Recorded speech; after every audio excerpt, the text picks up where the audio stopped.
Ang istoryang hadlok natin ngayon ay ang kwento ng isang white lady sa isang abandonadong mansyon. Sa isang maliit, liblib na nayon na matatagpuan sa kalaliman makakapal na kakahuyan, mayroong isang alamat na nagpapanginig sa mga naninirahan doon. Ang kwento ay tungkol sa isang multo na nagpapakita sa inabandonadong mansyon. Tinawag nila itong White Lady. Ang mansyon ay dating pag-aari ng isang mayamang pamilya, ngunit ang trahedya ay dumating ng ang bunsong anak na babae. Si Isabella ay umibig sa isang walang pera na trabahante mula sa nayon. Ipinagbawal ng pamilyang hindi sumang-ayon ang kanilang pagmamahalan at napilitan si Isabella na pakasalan ang isang mayamang manliligaw na labag sa kanyang kalooban. Sa araw ng kanyang kasal, nadurog ang puso at nalulungkot. Si Isabella ay tumakas mula sa mansyon na nakasuot ng kanyang puting wedding gown. Tumakbo patungo sa kakahuyan. Sinubukan ng mga taga-nayon na aliwin siya, ngunit nawala siya sa kadiliman at hindi na muling makita. Ayon sa alamat, ang espiritu ni Isabella ay hindi makatagpo ng kapayapaan at ang kanyang multo ngayon ay nagmumulto sa mansyon, nananabik sa pag-ibig na pinagkait sa kanya. Sinasabi ng mga tao na nakakita sila ng isang maputlang figura sa isang dumadaloy na puting gown. Gumagala sa mga tintubuan na hardin at sumisilip sa malikabok na mga bintana.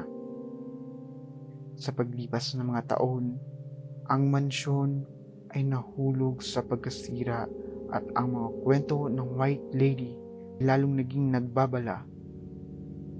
Inuulat ng mga taga-nayon na nakarinig sila na nakakatakot na iyak sa gabi at nakakaramdam ng lamig sa hangin tuwing madaraanan nila ang mga nabubulok na pintuan ng mansyon.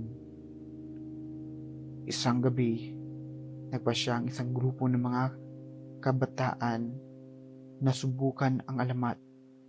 Nagtipon sila sa ilalim ng kabilugan ng buwan, determinadong alisan ng takip ang katotohanan sa likod ng White Lady.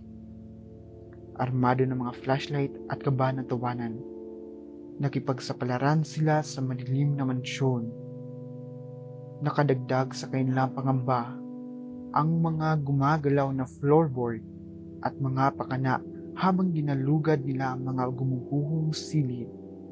Ang bawat hakbang ay tila umalingaw sa mga tahimik na bulwagan at ang hangin ay bumubulong na marahan sa mga sirang bintana. Pagdating nila sa pinakataas na palapag, isang malamig na sensasyon ang bumabalot sa kanila.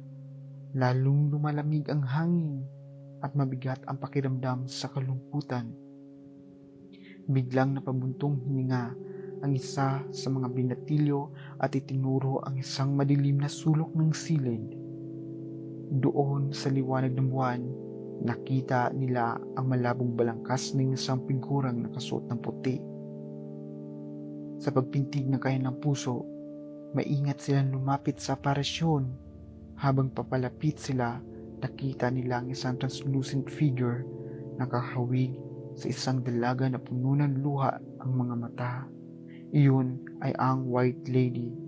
Ang kanyang malungkot na tingin ay nakatuon sa naliliwanagan na buwan na tanawin sa labas ng bintana. Nang walang babala, ang figura ay tumalikod at dumadaos-dos na wala sa mga anino. Sa takot, nanginginig ang mga binatilyo at nagmamadaling tumakas sa mansyon sa nangakong hindi na babalik. Mula noong gabing iyon, mas iniiwasan ng mga taga-nayon ang mansyon kaysa dati. Nagpatuloy ang mga pagmumulto at nagtiis ang alamat ng White Lady, nagbabala sa lahat ng nangahas na lumapit. Hanggang ngayon, ang Haunted Mansion ay nananatili bilang isang nakakakimbal na paalala ng kalunos-lunos na kwento ni Isabela at sa kanyang hindi natupad na pag-ibig.